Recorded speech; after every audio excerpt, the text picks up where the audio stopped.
This episode is brought to you by PDS Debt. Struggling with credit cards, personal loans, medical bills, or collections? It's time to stop worrying about that high-interest debt you've got piling up. PDS Debt can help you start saving money immediately. Their platform can analyze your unique situation and create a plan to get you out of debt. There's no minimum credit score required, and it takes 30 seconds to get your results. With PDS Debt, you'll take back control of your finances. Get a free debt analysis in just 30 seconds at pdsdebt.com/Spotify.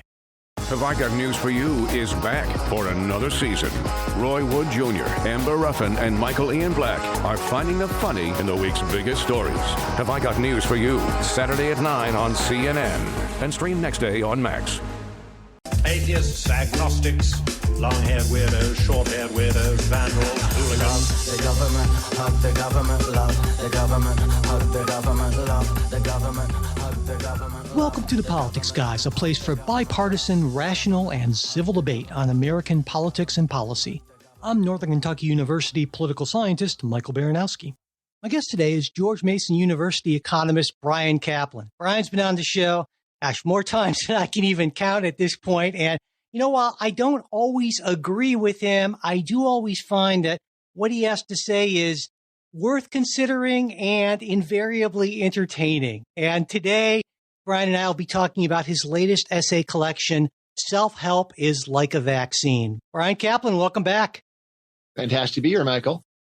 So, you open up this latest collection in what I decided I will call the grand Bryan Caplan tradition, which to me is you bluntly make an argument. It's guaranteed to upset a bunch of folks. And in this case, you equate obese people with anti-vaxxers to make a point about self-help. And I'm just going to let you step into that minefield while I step back. So explain, please. Sure. All right. So you may remember we've had this argument about vaccines in recent years. Standard view of almost everyone who's looked at the data is that most vaccines are safe and effective and highly valuable. And yet there's a lot of people who don't want to do it.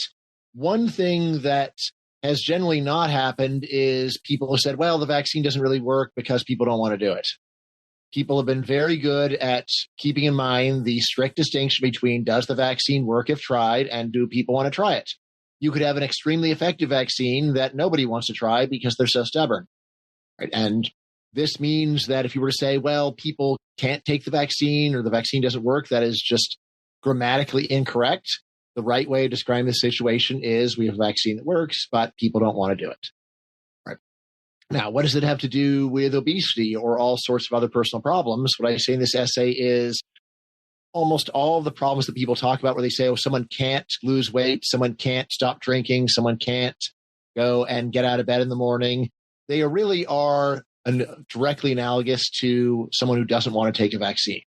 Right? Namely, it isn't about what they can or can't do. It's about what they do or don't want to do. And it is very useful, even if a person is stubborn, to keep that distinction in mind. So when someone says people can't lose weight, it's like, look, if they stop eating, they don't lose weight? No, they definitely do. So the real story is they do not want to go and do the painful thing that would be required to go and lose weight, which I can understand. But still, it is a big mistake just to corrupt our grammar and to say the wrong thing, because it is not true that there is any human being who can't lose weight. All human beings are fully capable of losing weight. It's just a matter of do they want to actually do it. And so what you're not saying then is the two aren't equivalent in the amount of perhaps willpower that it takes, but just sort of like you said, a grammatical sort of thing, and that we should instead say something like, it might be very difficult for people to do these things, but they still can be done. Is that more or less what you're getting at? Yes. I say unpleasant, although it's worth pointing out, like there are some people who are so afraid of vaccines that you could say that it would require an enormous act of will for them to go and sit there and get injected. Like I am very frightened of needles. I still get vaccines, but it's quite unpleasant for me. I think I would probably rather skip at least 2 meals than get an injection.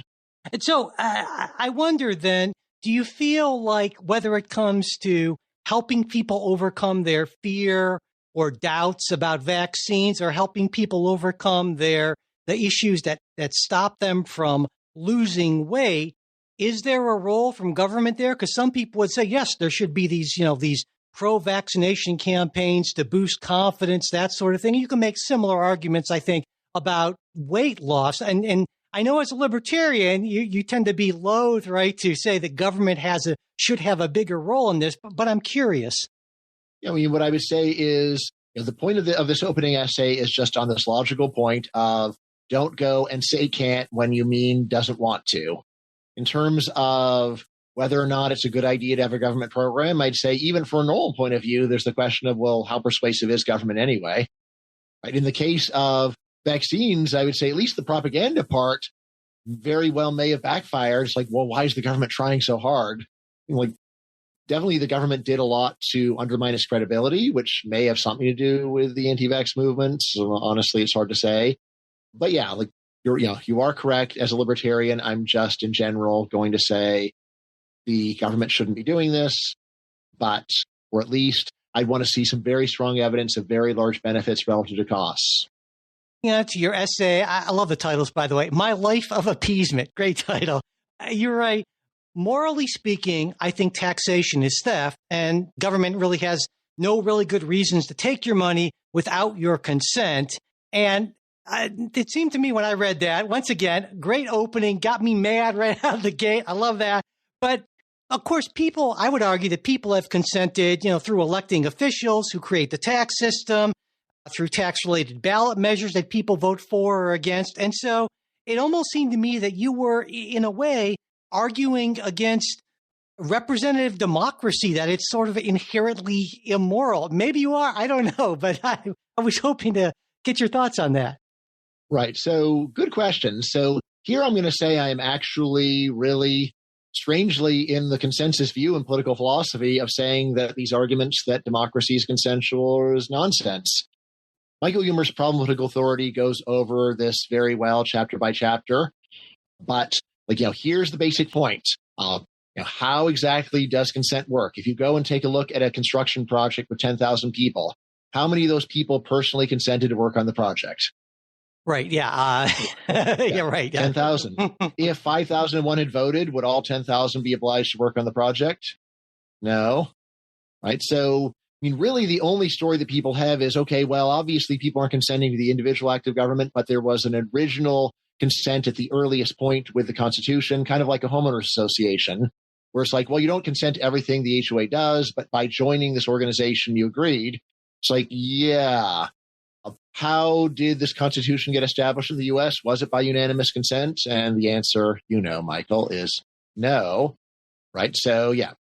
Actual consent requires unanimity at some point. Actual government doesn't have anything like that. Then there are obviously a bunch of attempts to handle this. So there's one is called implied consent or implicit consent, which analogizes your consent to government to, like, you go into a restaurant, order a burger, and then you get the check and you say, hey, I never said I would pay for this burger. All right. So that's implicit consent or implied consent. Totally reasonable point. Yes, of course, there is implicit consent.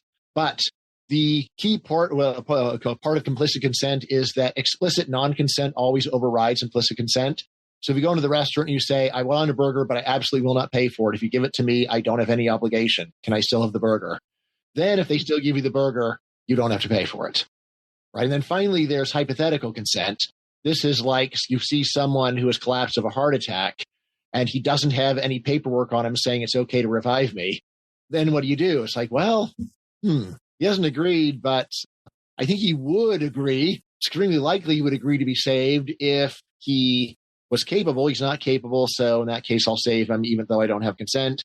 But once again, this is a case where explicit non-consent always trumps hypothetical consent.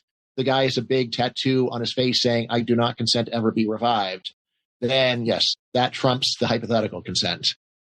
Incidentally, vaguely related, there's actually a philosopher named David Benatar who says it's always wrong to have children because the kid doesn't consent. And my reply to this is, yeah, this is the best use of hypothetical consent ever. It is impossible for a non-existent person to consent to anything, but it's totally reasonable to think they would. So go full speed ahead and ignore David Benatar. And I should point out that your larger point here, I don't want to lose the larger point because I think it's a really important one. And that is... Yeah, I think almost everyone has lost the larger point. Well, but yeah, I think you're right, because the larger point I should point out is that given the fact that we live in this system, whether or not you think taxation is theft, this is how it is. And you essentially, the argument is, in a phrase, pick your battles. And too many people are not discerning enough when it comes to picking their battles politically, right? Yeah, well, it's not just politically, it's in all contexts that people have this very strong idea of, if I just maximally resist everything, then I'll get my way. Or at minimum, if I fail to maximally resist, they will just ratchet up their demands more and more and it will ruin my life. And this is a common view, especially in international politics, and almost all based upon one particular incident, the Munich conference, right, where appeasement failed. But obviously, there's many other cases where being aggressive failed. What I say here is, look, every day people appease. Someone bumps into you, and instead of going and taking them to court, you just say, "Oh, sorry," or maybe they say they're sorry. All right, so. Anyway, so appeasement actually works all the time. Everybody uses it. And the idea that it can't work is ridiculous. By the way, on your earlier point, there's actually a part of Herbert Spencer in Social Statics where he goes over the idea, well, democracy means consent. And he's like, well, let's see. Suppose that I vote yes for the current government. That counts as consent, right? Yes. All right, what if I voted no? Well, then you consented by virtue of participating in the election. All right, great. So what if I don't vote? Well, then you participated because if you don't vote, you can't complain. And then his line is, so I always consent whether I say yes, whether I say no, or whether I remain neuter. Right. So that's a quote. You are stuck in this tyranny, and you can either appease or not. But if you choose not to appease, your life's going to be miserable. So I want to move on and talk about betting. I know you're a big fan of betting. I mean, your Substack's called Bet On It, and according to you, betting on substantive intellectual issues, generally speaking, will improve the quality of our thinking, improve the quality of our discourse, and allow us a way to kind of separate the wheat from the chaff when we try to evaluate folks. And the third point, I think, is really obvious, but I was hoping you could explain those first two. Why do you think that betting helps to improve our thinking and our discourse? First of all, betting is a great way to actually get people to clearly state what they're even saying. Often when there's two people and they're arguing and then they propose a bet and it turns out that they agree on the terms of the bet. So they neither wants to take the other side. So for example, if one side says, trying to get peace with Ukraine will lead to total disaster, and the other one says failing to do it will lead to total disaster, it's like, okay, what are we going to bet on? Will we bet on, let's bet on the number of nuclear casualties in the next 10 years. And then both sides say, yeah, I don't want to bet there's going to be more than 1,000. All right. So it's generally very helpful just to get people that allegedly disagree to go and write down the terms of a bet, because it clarifies the conversation. Once there was actually a guy on Twitter who said, due to immigration, there's going to be a civil war in Europe. And I said, okay, how about next 30 years? There's going to be more than 10,000 combat deaths as measured by the following source. And he says, no, there's already a civil war going on because an immigrant murdered somebody in France last week. Yeah. Okay, well, I don't disagree with that. I think it's bizarre to call that a civil war. But now, by virtue of doing this, we've got at least we have clarified our language. The second point is by having an opponent who disagrees, this is a great way to make you say something that people actually disagree with. So he's got to get something that you disagree with. You've got to get something that he disagrees with. This is the way we're getting inside of the mind of a person that disagrees with you. I mean, it's easy to go and say, I have a following prediction. Fewer than 1 million people will die in a nuclear war tomorrow. And then you make that prediction and you're right. It's like, wow, look, I'm great. So yeah, that's not really very impressive because there wasn't a person on the other side saying the opposite thing. It's easy to have a great track record if you just make obvious pronouncements and don't need to find anyone who disagrees. But if you have to find an actual living soul who disagrees, that really does improve the story that something that other people don't. And finally, putting the money on the table, as well as the reputation, honestly. Those two things, the money and the reputation, those are great ways of making people think before they speak, think before they sign. Yeah. And when I think about this, I think about, for instance, a lot of us on the left say the Trump presidency 2.0 is going to be a disaster. And the response then to that would be, well, okay, what do you mean by disaster? How are you going to quantify that, right? And that becomes a lot trickier. When I started thinking about it in those terms, I was like, well, you don't see a lot of that in the punditocracy about. Yeah, of course not. Yeah. Yeah, because you want to get attention with big words and extravagant vague verbiage, but you don't want to actually ever be in the position of being proven wrong. Yeah. I think so. Just think about the typical person who opens up the headlines every day and says, "Just as I predicted, just as I predicted." It's like, what did you predict? Didn't predict it. You just made some vague claims, and then whatever happens, you claim as further proof that you're correct. What a silly thing to do in life. In another one of your essays, you write, on net, poverty isn't a believable root cause of substance abuse. And that sort of flies right in the face of sort of the conventional wisdom, I think, in many quarters, that if you're in poverty, you might turn to drugs to kind of give you a break from your situation. And I get your larger point, right? It costs money to abuse drugs, or it almost always ends up making your life worse than if you hadn't started. And so substance abuse, it's an irrational response to poverty. But it seems to me that that's different from arguing that poverty isn't a cause. And I think it also is, I focus on this because it's a great illustration to me of why libertarians just drive me crazy sometimes, you guys. It's like, at times it feels to me like you're trying to argue away irrationality. And to me, as kind of a Humean sort of approach I take to things, that irrationality is kind of baked in. Our passions are baked in. You can't just argue them away. And I know you've thought about this, and so I wanted to get your take on that. Well, of course, you can argue some people out, and you can't argue other people out. Like the main point of this piece here is to say, all right, you do see that people who are poor have higher rates of substance abuse. When you go to the data, it's a little bit more complicated because in terms of total consumption, at least by some measures, well, like alcohol, it's not different. But the real difference comes from the binges. So higher SES people are more likely to have moderate use of intoxicants, and the poor are more likely to go and have a big, like a bender, as you might call it. Anyway, the easiest way of putting this is, all right, you see this, like you talk about irrationality. Well, maybe irrationality causes both poverty and the substance abuse. Right? So it doesn't require that you deny irrationality. You would say, well, look, I'm desperately poor, I can't pay the rent, so I'm going to go get drunk. That's not a sensible response to the objective conditions. It might be that is how some people respond. It is not how the typical person respond. Typical person, when they're having trouble making rent, they cut back on their consumption and try harder. So again, I would say that this is better evidence of there just being a variation in personality, variation in attitudes, which then drives both problems rather than saying one problem causes the other. As you know, as a social scientist, like the real hardcore test would be, let's go and let's see what happens when poor people win the lottery, right? And do they abandon drinking? Do they go and stop using drugs? There actually have been some cases. So there's one documentary that's pretty good where they actually gave a homeless guy $100,000. It's just N equals 1. But can you guess what the homeless guy who got $100,000 did? I'm going to guess that he didn't necessarily. From what I've heard about people who win a lot of money, they kind of go back to whatever their baseline was after a little bit. So that would be my guess. Right. Is that right? Yeah. Or in fact, he went wild and he got a lot of drinking and drugs. The main thing that was surprising is that he also just gave a lot of money away to friends, right?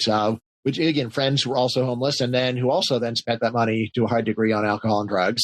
So, but it's the kind of thing where it really does fit with an impulse control story. And it's like, look, all of us, at least most people would at the moment really enjoy giving a pile of money to someone they like, right? It's like, look at me, I'm a cool friend. But most people have the impulse control to say, yeah, but that's not really a good idea for a lot of reasons.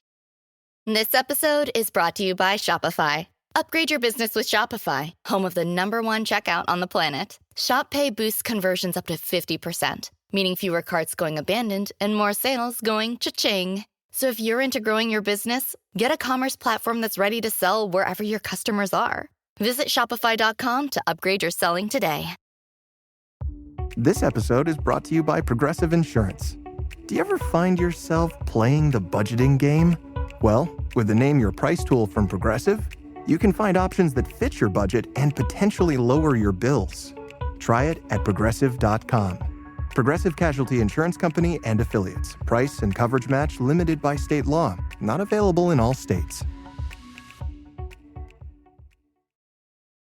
I think maybe where it becomes problematic, at least for a lot of us on the left, when we think about some of these libertarian ideas, is that we don't necessarily dispute the logic, because I think there really isn't a lot to dispute there.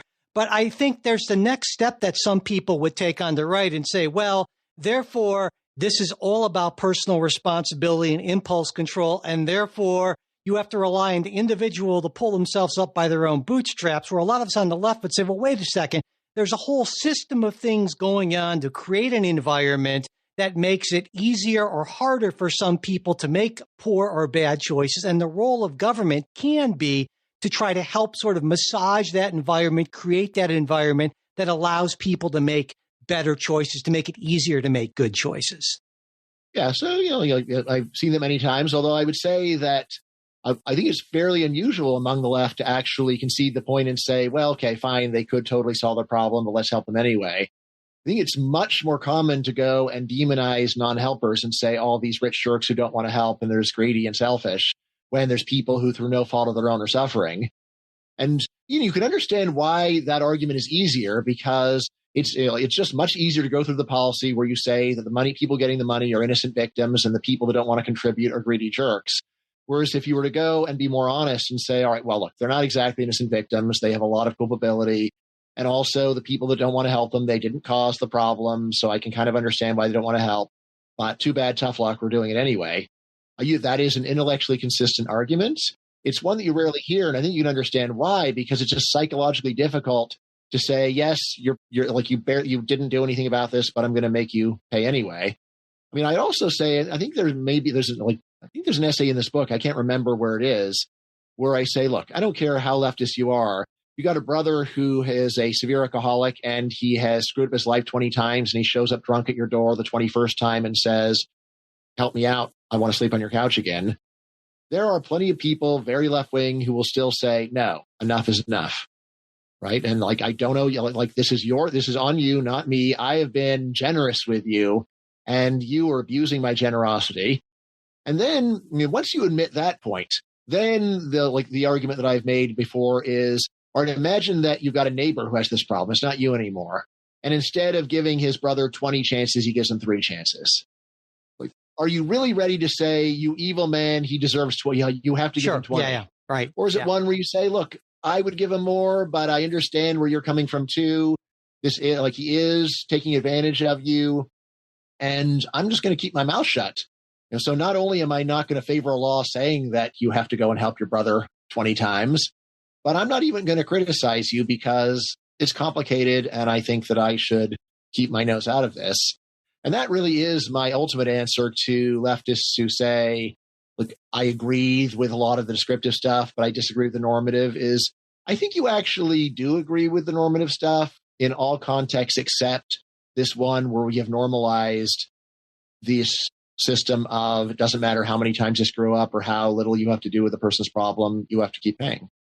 Now, I don't know, what would you do? So just to get personal, Michael, do you have any really difficult friend or relative who? Oh God, yeah. Your generosity? Well, certainly. And like I said, I think there's a line we draw, right? And we are willing to give people who are much closer to our circle a lot more in terms of time and chances. But I think I agree with your point that when we're thinking about, that makes it so weird that it's actually in the public sphere that we have a system where the chances really just don't run out. And like, there's never a point when Elon Musk can say, I've paid enough for charity and I'm done. Well, I would dispute that. I would say that there is a point at which the chances almost run out. And also I'd argue that it might actually be more efficient to spend a little bit of money on the front end so we don't have to deal with all sorts of problems on the back end. I think you can make an economic efficiency argument for government helping people with problems while they're small so they don't become bigger, much more costly problems for society. I mean, you can. Of course, you could do that at the individual level too and say, help out your friends and relatives when the problems are small, and it's a reasonable idea. Although it's also one where it's like, if I wind up helping like all my friends and relatives for every minor problem, maybe I should have saved that money for a more severe case. You probably know that Nobel Prize winner James Heckman is most famous for this idea that early interventions have the highest rate of return. There's actually a piece in the Journal of Academic Perspectives showing, I think, pretty convincingly that Heckman's just wrong and that it's basically just a bunch of wishful thinking. It's not true that the early interventions have especially high rates of return. I think a lot of the problem is just that you wind up helping a lot of people that didn't need the help anyway, and so that winds up wiping out the gains. You talk a lot in this book in various places about bubbles, right? And now, once again, you're very contrarian on this because one of the big things that you see a lot of the sort of, you should call it do-gooders, whatever political do-gooders say is, we need to spend more time outside. Yeah. Well, we should step out of our bubbles, right? And stepping out of your bubble helps you to better understand other perspectives. And I'm a big believer in this, actually. I found from my personal experience that the more I'm outside of my political, my cultural bubble, my comfort zone, the more I learn, the more tolerant and understanding I think I become. And so I think stepping out of my bubble makes me a better person. But you write that you not only live in a bubble, but you're happy about your bubble. And not only are you happy about your bubble, you give readers a 10-step program to create their own bubble. So tell me, what's with the bubble love, Brian? First of all, Michael, it's great what you're talking about. So getting out of your bubble and learning and meeting new people and understanding others, yeah, that's wonderful. However, that's not what most people are doing. Yeah. What most people are doing is looking outside of their narrow world and getting angry and upset and sad. So to me, the go-to example of being outside of your bubble is watching the news 24 hours a day. Right? And sitting there, and especially hate watching it. Which, I mean, what else could you do with news? Yeah, could you possibly watch news happily? So, and this is the much more common thing for human beings to do, is even if everything in their own life is actually fine, they are putting a lot of mental energy on horrible things that they can't do anything about, and basically finding anger, sadness, anxiety where there is no need for them and doesn't do any good. So, my advice here is for people to go and try to create a better world for themselves, not to go and try to seek out reasons to be upset. Right? And, there's also, of course, a lot of things where you can say you would learn something, but what exactly you learn. So, like, you don't like sports. In a sense, you learn something by going and spending a lot of time watching sports. I'd say, like, you sampled it, and I was like, okay, this isn't really my thing. It's like, fine, well, then what's the big deal about saying I'm not going to spend time on stuff I don't like? I'm going to spend time on stuff that I do like. Yeah, it strikes me as a very Epicurean, and I mean that in the sort of traditional Greek philosophy sense of it, where you just sort of keep to your own group and you build your own world, and because life is short, and that anyway. But so I guess Bryan Caplan, Epicurean. Yeah, so Epicurus is definitely my favorite philosopher from the Greco-Roman world. And especially when you realize we only have about 10 pages of his writing. So it's Letter to Menoetius, 10 pages. Like, you don't want to read any other work in classical philosophy, just read those 10 pages. You will be amazed how good it is. Yeah, I've read those 10 pages, and I am much more of a believer in the Stoic philosophy. And of course, plenty of Stoics just spent their time just decrying how awful and unpatriotic and uncivic minded the you Epicureans were. And yet, in my mind, the Epicureans and the Stoics are not even so different. So, in a lot of ways, Marcus Aurelius' Meditations, I think a lot of that is very Epicurean. In some ways, certainly, and Seneca certainly does a lot. When he just says, like, get your expectations down. Remember, there's the part in Marcus Aurelius where he says, every morning wake up and say, all day today, I'm going to encounter grasping, greedy, petty, selfish men. And it's like he's trying to get his expectations down, so he's not disappointed. It's very Epicurean. Yeah, definitely. That part certainly is. And now, a lot in life is very complex, or it seems that way. And I think there's sort of this inherent tendency when people are faced with a complex situation that they should do something, right? And you argue that in many instances, we'd be better off if we found a way to resist that urge to do something, right? Yeah.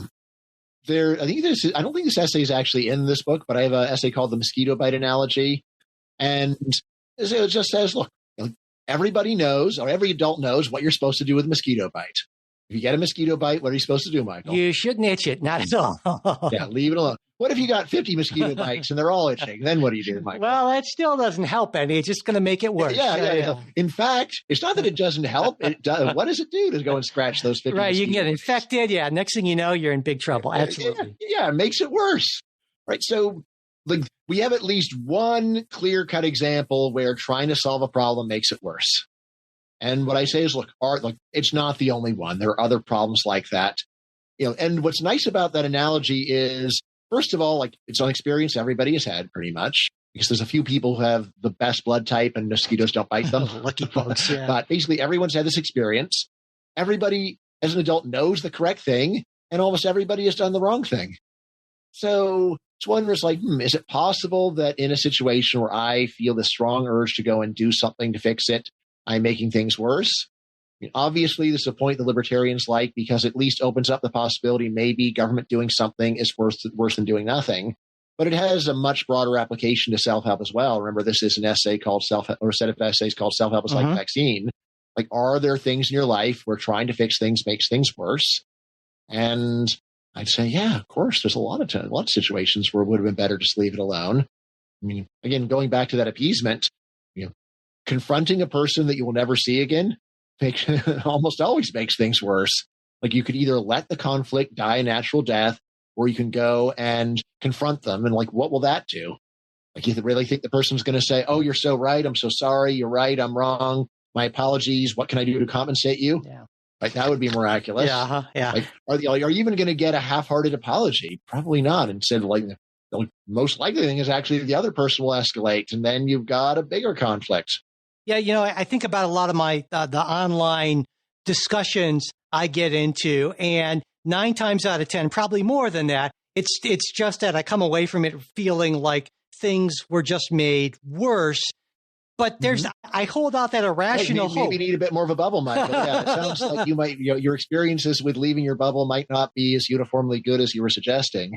Well, I certainly agree with your point, and now I have learned to be more selective in my choice of forums. So I guess in that way, that is a bit of a bubble. So, for instance, I've got you have other advice. So something that I've told my kids, my kids, I've taken them all over the world. They got to go and speak to famous people they disagree with, and I say, look, there's no point going and arguing with one of the world's experts on the topic. They're going to crush you. You know what you should do? Ask them questions. Just ask them questions. That way you'll learn something. But just going and saying, hey, Paul Krugman, you think you said this about Marcus, but you're wrong, man. It's that's not going to, what do you think? Paul Krugman, he's way smarter than you, way more knowledgeable. He's going to crush you, or he's just going to brush you off. You won't learn anything when you do it that way. Better to go and ask the great man some questions. That's an interesting point, especially, I mean, I think it's important. It's notable that you bring up Paul Krugman, who I think is wrong about a lot of things, and I'm sure you would agree with that. But I think that's an interesting point. You don't agree with a whole lot of conventional wisdom, and one other piece of conventional wisdom you take to task in this collection is money can't buy happiness. And if I'm correct, your argument is that poorly spent money can't buy happiness. Is that right? Yeah. Just to back up. So again, you mentioned Epicurus. One of Epicurus's main claims is that great riches do not lead to much happiness. I know a lot about modern happiness research, and he's right. The measured effect of money on happiness is shockingly low. And there really are plenty of miserable rich people and happy poor people. Right. So that's just, so that's where I'm starting from. But then there's the question of what's really going on. Does it show that money can't buy happiness? And I say, look, it's not that it can't. What the data show is that it usually doesn't buy much. And then the question is, why can't we, is there something that we could do to go and get more bang for our buck? And that's where I'll say, yes, I think that just a lot of money is very poorly spent. My previous book was on conformism. I think a lot of people spend their money in very conformist ways. So it's like, all the other people have granite countertop. We have to have granite countertop. It's like, yeah, but how many smiles has granite countertop ever generated in that owner? You pay $50,000 for granite. And then how many times do you look at the granite and say, I love you, granite. I love you. So I think it's really rare. So, there is some research on better and worse ways of spending money. I'd say, some of the best ways of spending money are on paying people to do tasks that you don't want to do, or especially ones where you're feeling overloaded. I've got 4 kids. I am a huge fan of hiring help. I think this is one of the biggest mistakes that families make when they'll say, well, we're only middle class. All right, well, do you have money for 6 hours of babysitting time per week? Yes. Well, that last 6 hours of taking care of your kids is the hardest 6 hours. So why not go and spend some money on that? Why not spend some money on using a toll road? The number of times that I am in a toll road in my 22-year-old car, right? Like I said, 21-year-old car, and I'm paying the toll and I'm driving 80 miles an hour. And meanwhile, I see people with new $100,000 cars in the free lanes stuck. And I'm like, what the hell's wrong with you people? Like, do you enjoy being stuck in traffic? No, we all know it's and we know, and Happiness Research confirms it's one of the most miserable things human beings do. And yet you don't want to spend $3 to get out of this horrible situation. You're working for less than minimum wage, doing a job you hate, which is being stuck in traffic. Right. So like in general, so just like being mindful of ways of spending money that don't actually bring enjoyment, and thinking about ways to get more bang for your buck. Right. This to me is the best stuff. I mean, now, like one that's come up recently, actually. So I'm going and speaking for the translation of my first book in Madrid, and the publisher said, we'll pay for business class.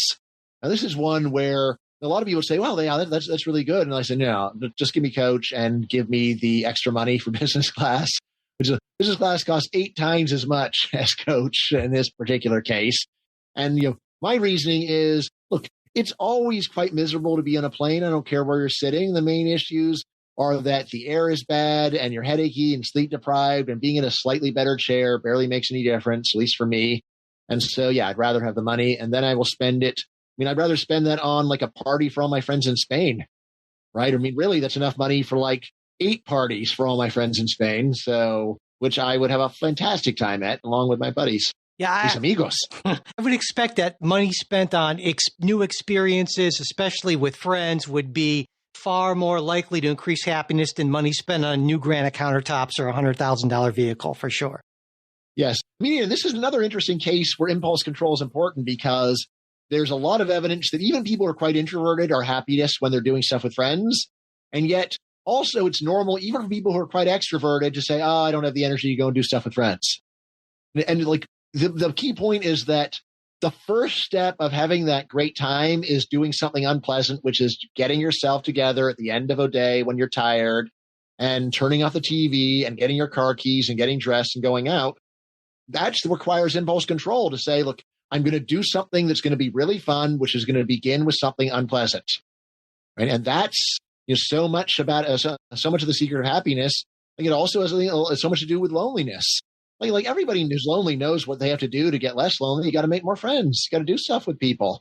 And yet it's like, yeah, but I'm already sad and feeling rejected. And to get more friends, I would have to go through an initial period of further rejection. And it's like, okay, yeah, there's no way around that. You just got to grit your teeth and go through it, and knowing that in the long run, things will be better. You mentioned your kids a little bit before, and I know that you're a fan of homeschooling kids, and that's not surprising. It's sort of a big thing for a lot of libertarians. And I was hoping you could talk a little bit about what you see as the main advantages for people, specifically for people who aren't doing this for some sort of religious reason. Mm-hmm. Right. It was easiest during COVID. So before COVID, I had written a bunch of pieces saying homeschooling isn't for everyone. And then once COVID started, I said homeschooling is now for everyone. Because otherwise it's Zoom school, which requires you just to still put a ton of time in, except this meaningless time of monitoring your kid staring at a screen instead of actually interacting with your kid. So I said, so anyway, that's a case where I just said, the big benefit of school is daycare and letting your kid interact with their kids during COVID. Neither of those things was around, so just homeschool. But in terms of the benefits, during normal times, I will say that it's not for everyone. Like I said, it's not for everyone. You need to be someone with a lot of free time, and combined with a flexible schedule. right? So if you've got that, and then also you've got to be the kind of person that enjoys teaching your kids, which requires a good match. There's almost no one that likes teaching almost everybody, right? It's got to be that you and your kid are simpatico in this way. So, that's why, except during COVID, I've always made it optional. I said, you can go do regular school if you want. This is something that you're allowed to do if you would like to do, something that I'm available for. In terms of what the benefits are, honestly, the really big one is just the kid has a better childhood and they're happier. That, for me, is the overwhelming benefit. The idea of they will get a better job or be better educated, so on, all of that stuff I'll put in the maybes. But the kid will be happier. As long as the kid's got an option, then I think that's near certain. So my older kids were just more and more miserable in regular school with the regimentation and the slow pace and the mindless busy work and the art and music classes that they hated. So once they were able to come and get the kind of education they wanted from me, they were just so much happier. It's also true that in general, you can just cover all the material that they would do in school in a lot less time. So that means they can either learn more or they can have more free time to do other things. It means that your family winds up having a lot fewer constraints on vacations and just doing fun things. So that's been a big deal for me. I've been able to take my homeschoolers all over the world on trips, which they couldn't have done if they were in regular school.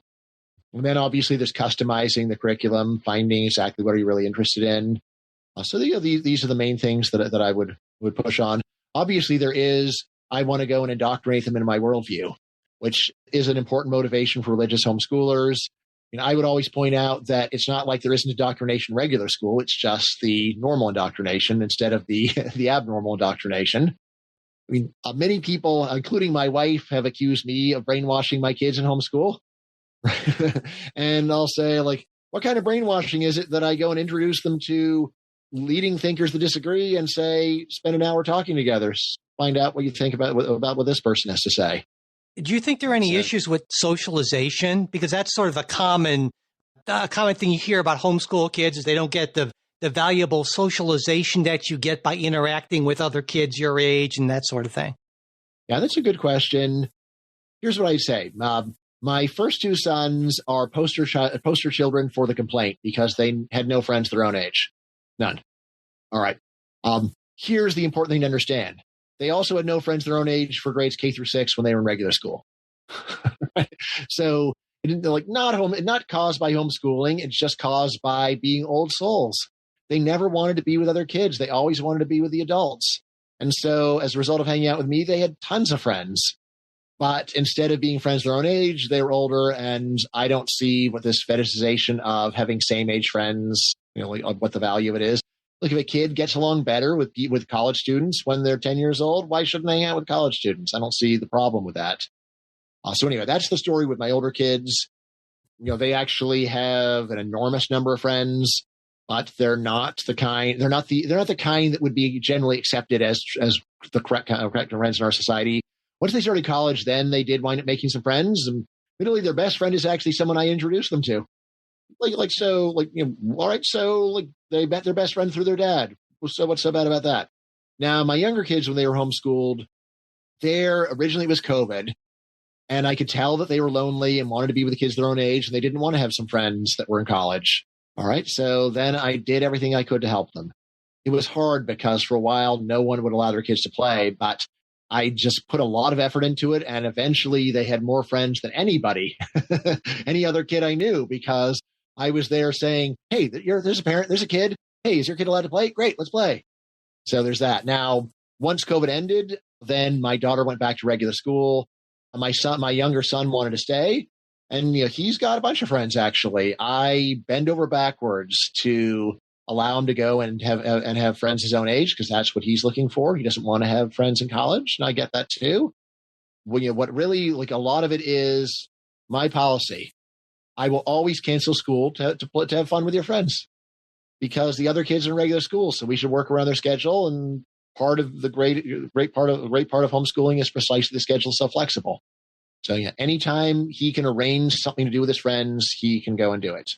I think one counter argument, and it's one that you actually raise in the essay, is that traditional schooling signals conformity. And it seems to me this is a broader point, because I think that there's a lot to be said in terms of efficiently and effectively getting through life by sticking with the pack, by doing what other folks are doing, at least in a lot of ways, especially if you're not exceptional. You're exceptional. A lot of libertarians, I feel like, are exceptional people, which is why I think they're kind of drawn to the philosophy. But I don't necessarily think it's a philosophy that makes a lot of sense for the vast majority of people who kind of by definition aren't exceptional. I don't know. I was curious to get your thoughts on that. If the system was very functional, then you'd be right. Okay. In fact, I think the system is really dysfunctional, and we just waste a ton of kids' time on stuff they're never going to need to know again, and it's quite unpleasant. Right? The general point of kids look unhappy in classrooms. I don't think anyone can seriously go against that. And we've also got time diary studies, beeper studies showing that time in classrooms is some of the most miserable time that young people have in their lives. So if we can figure out ways of at least reducing the misery, dialing that down, finding more meaningful and useful ways to spend their time, I think that there is a lot to that. Like I have a whole book on nonconformism that I think we talked about. Yep. Big difference between me and a lot of other nonconformists is I say you got to be strategic about it. So yeah, when we were homeschooling, I was worried it was going to mess up my kids' college applications. So I put a lot of time into studying whether that would be true and the extent to which it would be true and what we could do to get around it. Honestly, right now, homeschooling is common enough. I think we're up to about 3-4% of the school-age population that it's not that weird anymore. And also, of course, remember that most colleges are not selective at all. So it's just not that hard to get into somewhere. The real issue is precisely for an exceptional person who could go to Harvard, and then maybe homeschooling will prevent you from doing it, something like that. So at this point, I guess I'm weirder as a vegan than your kids are as homeschooled then, percentage-wise. Let's see. In terms of the actual adherent vegan share, then yeah, you're probably right. It's below 3%. The stated vegan share. Yeah, a little bit higher than that for sure. Yeah, exactly. It's very reasonable for parents to be concerned about their kids doing something that's too weird. But you still go and learn to read and write. You still have friends your own age. You get exposed to some variety of things. You're not kept totally in on a compound. Then yeah, I think that's conformist enough. Right, and again, especially when you see how dysfunctional the curriculum is, how much time kids are wasting, how little effort schools make to actually get lasting learning. So these are all serious problems that you can go and address with homeschooling. Honestly, I'd say the two main issues with homeschooling. First of all, do the parents have the flexibility and the free time to do it without messing up their lives? And secondly, does the kid value this unusual educational experience more than not being around kids their own age 5 days a week? Right. So those are the main issues. So, as a professor, it's super easy for me to go and be a homeschooler. Right. Of course, most professors aren't, but I just bring my kids to my office every teaching day and really every weekday. And so, I'm the one that does it. People always assume that my wife does it. And no, she doesn't do anything. she allows it to happen. There you go. Yeah, exactly. She does. And then, and then in terms of the kids, so, my younger son, he definitely misses not seeing friends by every weekday. We make a big effort for him to be able to go and play with his kids, play with his friends whenever they're available. But he did have a choice. He got to see it both ways. And it's I don't want to go and have to wake up that early and be bossed around and have to do all the stupid busy work. So instead, he's here just doing math, Japanese, and econ with me, which is what he studies. I think of all the essays in the book, my favorite is probably Malevolence and Misunderstanding. There's at one point you write, much conflict between Democrats and Republicans rests on misunderstandings. Now, I think there are plenty of people who would hear that and just say, no way, you're totally wrong. We understand what they want, that what they want is wrong, is bad for the country, that sort of thing. So I'm hoping you can make your case here. So important to understand, Michael, that this is one of my least political books, and mostly it's a self-help book. Or in fact, it is a self-help book, yes. But so in general, I am starting with personal life, and then you can generalize it politically too. So it comes down to this. So think about all the times that you ever split up with a friend. Like, and how many times was it because one person looked in the mirror diabolically and said, "Wahaha, I'm going to do something horrible to my friend." And how many times was it that there was just a misunderstanding? Right? Often at the time, you're convinced that it's malevolence, but then when you get a little bit of distance, you realize, oh, wait, probably it wasn't that my friend woke up and decided to go and stab me in the back. And so it is just very normal for there to be misunderstandings in relationships. I mean, we all understand what it's like to be misunderstood by another person, right? The whole show Curb Your Enthusiasm is based on misunderstandings. Yes. All right. So it's, like, not, well, that's an exaggeration. It's also based upon Larry refusing to ever apologize to anybody or just see anything from anybody else's point of view, even when he perfectly well knows, refusing to appease. It's also about non-appeasement, right? But in any case, we all know what it's like for another person to have misunderstood us. And then the question is, am I the only person in the world that gets misunderstood? It's like, no, other people are misunderstood too. Are there other people that are misunderstood by me? Almost certainly. And once you realize this, it doesn't mean that there aren't any, and there are zero people looking in the mirrors cackling with glee, but nevertheless, much more likely that a conflict is based upon a misunderstanding than sheer malevolence. What value does that get you? It is very helpful for de-escalation. Once you understand, probably this person is not trying to go and be mean to me just out of sheer evil. Probably, right?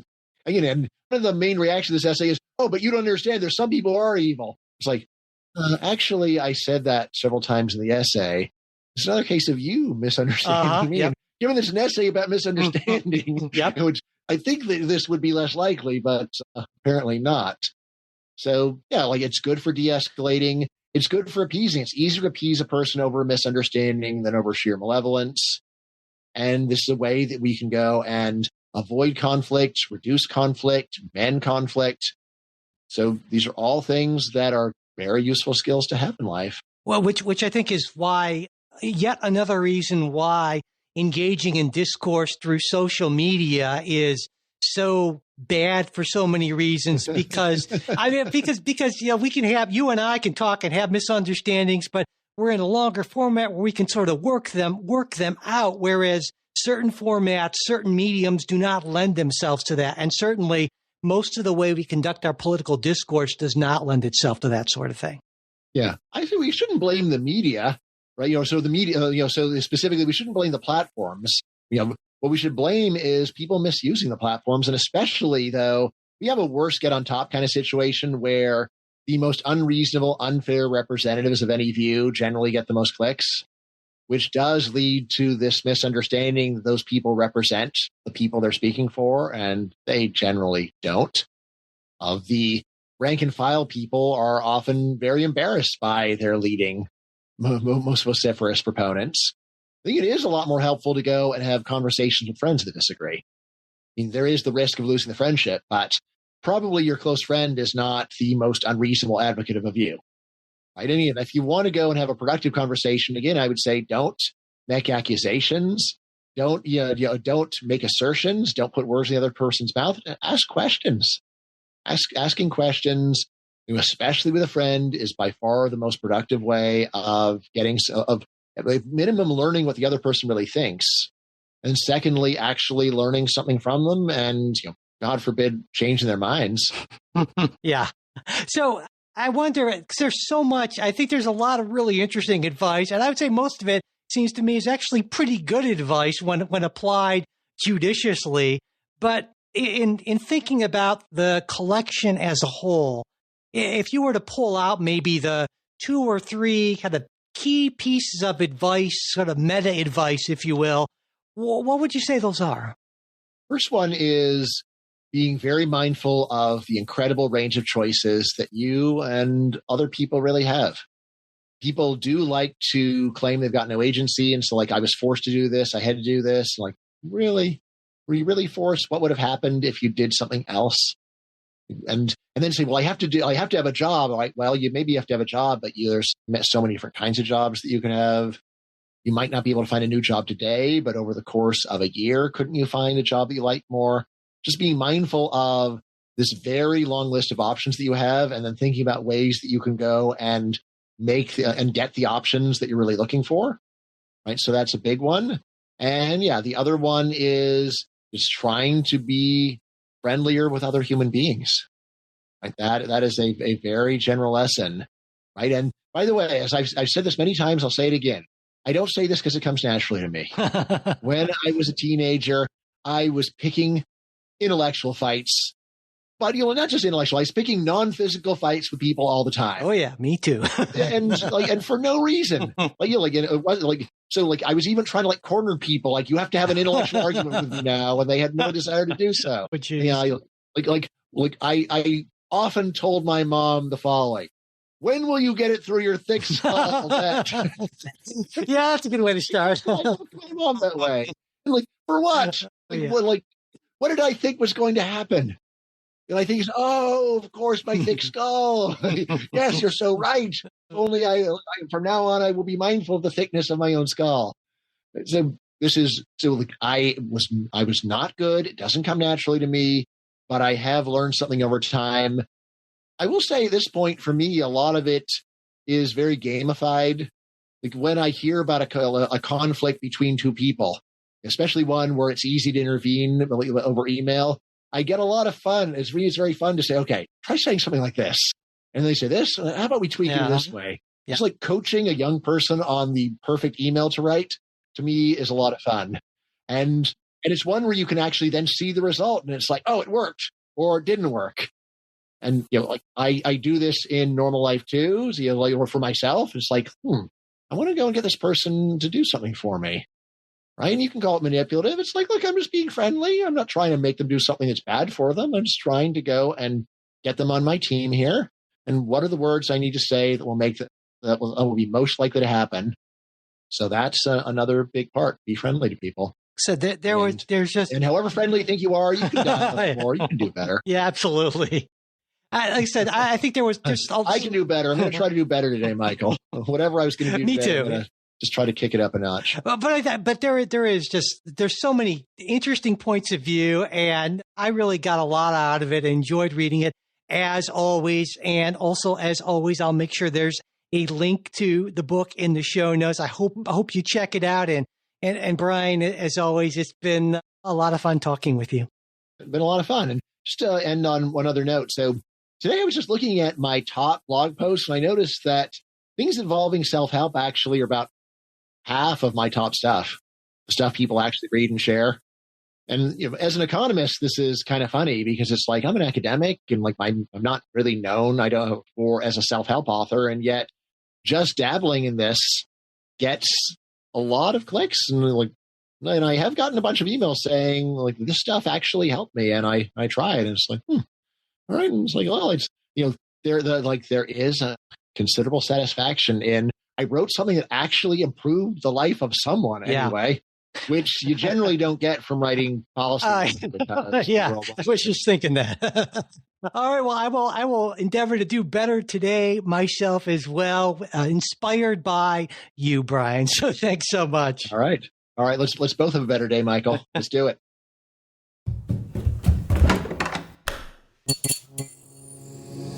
This podcast is part of the Democracy Group,